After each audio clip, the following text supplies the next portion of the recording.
Dans Le Prince, Machiavel ne dit jamais explicitement « ignorer les gens pour les faire changer d'avis », mais il répète plusieurs principes qui expliquent exactement ce mécanisme. Les hommes sont plus sensibles à ce qu'ils perdent qu'à ce qu'ils gagnent. Ils détestent se sentir méprisés ou dévalués. Ils courent après ce qui semble leur échapper. Ils accordent plus de valeur à ce qui est rare ou difficile d'accès. Ils réagissent beaucoup plus fort à une perte perçue d'estime ou d'attention qu'à un gain équivalent.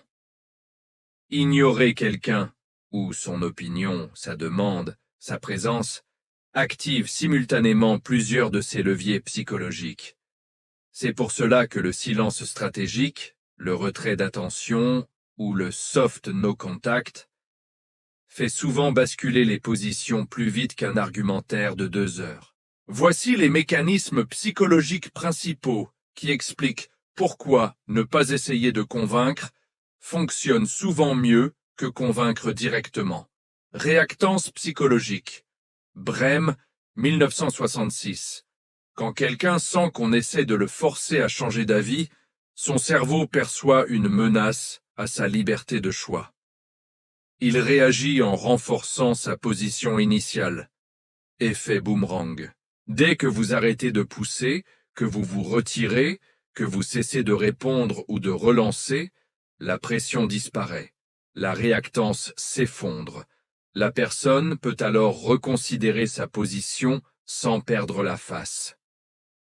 Ignorer, suppression de la menace, réouverture cognitive, perte d'estime, peur d'être dévalorisé. Les humains sont extrêmement sensibles au statut social perçu.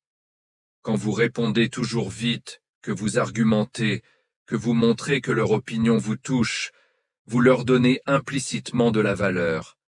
Ton avis compte pour moi. Dès que vous ignorez, vous retirez cette validation. Le cerveau traduit « je ne vaux plus la peine qu'on me réponde ». Cette micro-perte de statut est douloureuse. Pour restaurer l'estime de soi, la personne va souvent revenir vers vous, adoucir sa position, chercher à vous récupérer en acceptant un compromis. Effet de rareté en principe de pénurie, Cialdini. Ce qui est rare est perçu comme plus précieux. Votre attention, votre temps, votre énergie sont des ressources rares. Tant que vous les donnez facilement, elles perdent de la valeur. Dès que vous les retirez, ignorez, mettez en lecture, ne répondez plus, quittez la conversation sans conclusion. Elles deviennent rares, donc précieuses. La personne commence à survaloriser votre approbation et est prête à payer plus cher, concession, changement d'avis, pour la récupérer. Besoin de closure, une aversion à l'incertitude. Le cerveau déteste les fins ouvertes, les silences prolongés, les situations ambiguës. Quand vous ignorez, vous créez une boucle d'incertitude. Pourquoi il ne répond plus? Est-ce que j'ai été trop dur? Est-ce que je l'ai perdu? Cette boucle cognitive est inconfortable. Pour la fermer, la plupart des gens reviennent d'eux-mêmes avec une version plus conciliante de leur position initiale. Perte de contrôle perçue. Quand quelqu'un vous argumente et que vous répondez point par point, il sent qu'il contrôle encore le cadre de la discussion. Dès que vous disparaissez du cadre, ignorez, ghostez temporairement, changez de sujet sans répondre, il perd le contrôle de l'interaction. Cette perte de contrôle est très désagréable. Motivation forte pour le récupérer en faisant un pas vers vous, souvent en cédant sur le fond.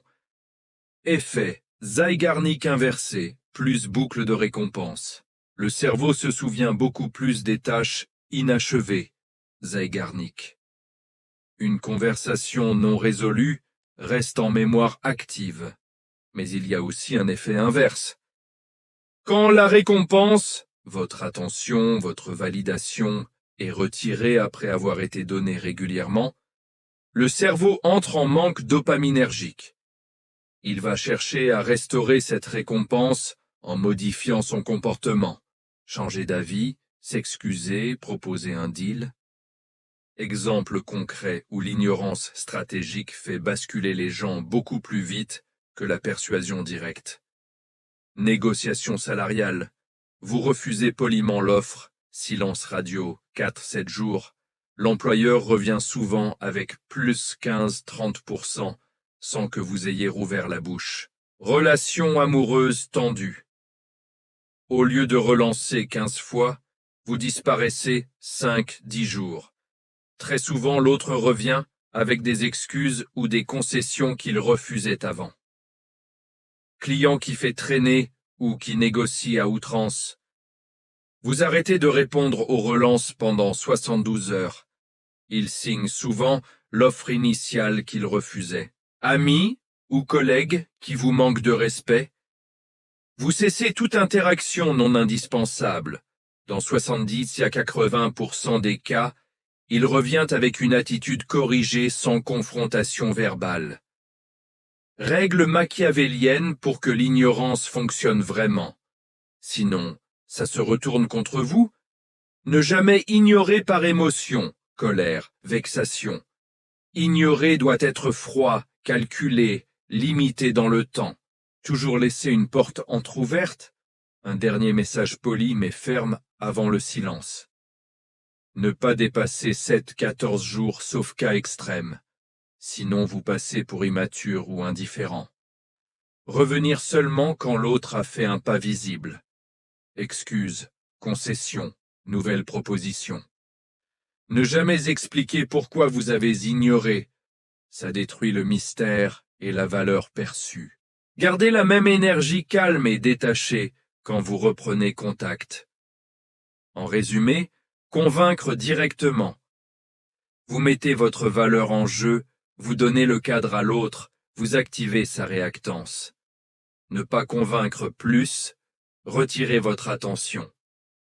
Vous reprenez le cadre, vous activez sa réactance à la perte, vous devenez la ressource rare, vous forcez l'autre à courir après vous. C'est exactement ce que Machiavel appelait se faire désirer et ne jamais paraître en demande. Celui qui court après perd, celui qui s'éloigne calmement est poursuivi. Et dans la très grande majorité des cas humains, quand la validation ou l'attention devient rare, l'autre change d'avis bien plus vite que quand on essaie de le convaincre avec des arguments. C'est laid, c'est cynique, c'est efficace, et c'est l'une des raisons pour lesquelles les gens vraiment puissants parlent très peu et disparaissent très souvent au bon moment.